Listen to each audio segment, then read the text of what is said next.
As empresas tradicionais que a gente conhece, as empresas do século XX, elas se especializavam em uma coisa e elas faziam essa coisa muito bem, certo? Então, você vai lá, uma empresa faz automóvel, outra empresa faz filme, Uhum. né? Então, uma empresa de Hollywood faz filme, a de Detroit faz automóvel, a de não sei aonde faz açúcar, a outra faz alimento, a outra faz... Então, assim, cada uma se especializando naquilo que ela era, que tinha o seu próprio expertise. Uhum. Quando a gente vê a chegada das empresas da era da internet, da era da informação, esse negócio muda.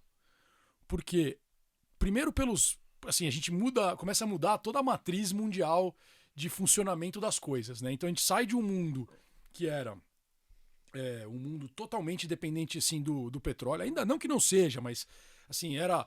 Cara, o século XX foi o século do petróleo, né? Se Sim. a gente pegar o século XIX, a gente não tinha energia elétrica ainda tal.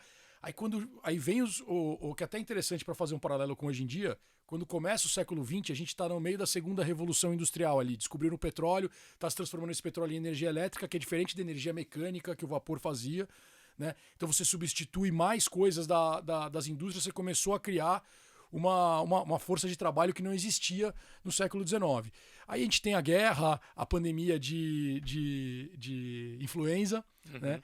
E depois disso, se você pegar o gráfico do PIB per capita americano, ele dispara, fazendo que os 400 anos anteriores parecem que nem existiram. Uhum. Né? E por quê? Justamente por essa entrada de novas tecnologias que permitiram esse aumento de produtividade violento que aconteceu. Né? Então, aí o que acontece agora? Né? A gente está saindo desse mercado, desse mundo, que é o mundo da energia que depende única e exclusivamente de energia, né, que era petróleo, energia elétrica, tal, que foi as grandes coisas do século XX, né, as grandes guerras, foi tudo por causa de petróleo, tal, a maioria, né, seja lá no Oriente Médio, seja na Rússia e tudo mais. Aí o que acontece? Passa-se a ter um mundo onde existe uma nova matéria-prima, que é o dado. Né? Você começa a coletar dados que você nem imaginava coletar antigamente. Então, antes da era da internet, cara, você tinha no máximo o carinha da Nielsen lá, que ele ia no mercado, analisava a gôndola, ficava lá anotando o preço do todinho, o preço do arroz, aí mudou, trocou a gôndola de cima para baixo, não sei o que lá, fazia umas análises, perguntava para as pessoas na rua. Era assim que se coletava dados, era manual. De Uhum. repente você começa a ter o dado de verdade, né?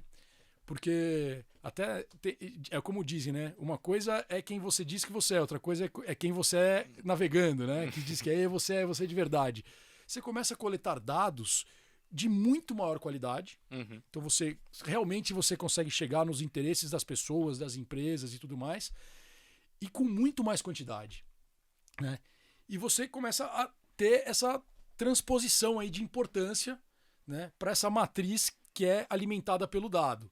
E aí a gente tem aí com isso o surgimento da inteligência artificial, que vem, né, de estudos começam com machine learning, vem deep learning, que é uma das vertentes de inteligência artificial, né, e você começa a criar todo esse ambiente onde você consegue desenvolver diversas coisas com base naquele dado. Então você pode ver, né, para não me perder na história, que essas empresas anteriores, elas tinham uma curva S.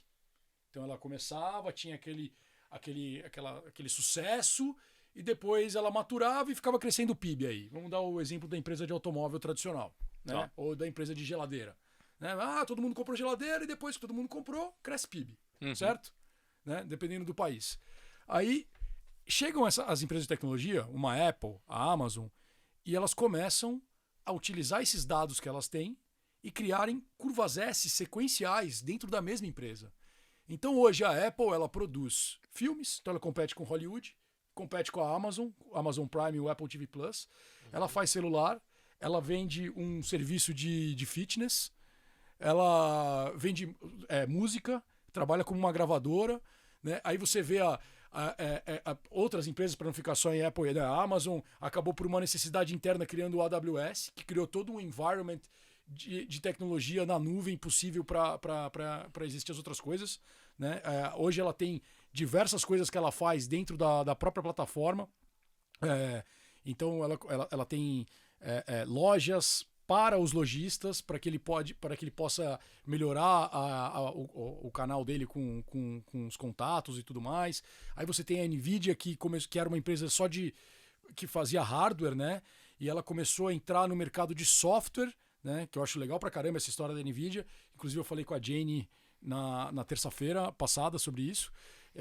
E ela começa a entrar no mercado de software, né? Desenvolvendo plataformas de softwares para utilização na indústria de diversos tipos que a gente nem imagina. Então, assim, no final, o que aconteceu foi que o mercado nunca conseguiu captar a capacidade dessas empresas de criar essas diversas curvas S sequenciais em cima, que elas criam, né, de produtos e serviços em cima da plataforma inicial delas. Então, sei lá, a Microsoft foi atacando as empresas com Windows, a Apple foi com o celular, né? A Amazon foi com o e-commerce, cada uma adotou o Facebook foi com redes sociais, cada uma adotou um ponto de partida, mas a partir daí eles começam a ter tanto dado que eles são os melhores caras posicionados para fazer esses outros tipos de produtos e serviços.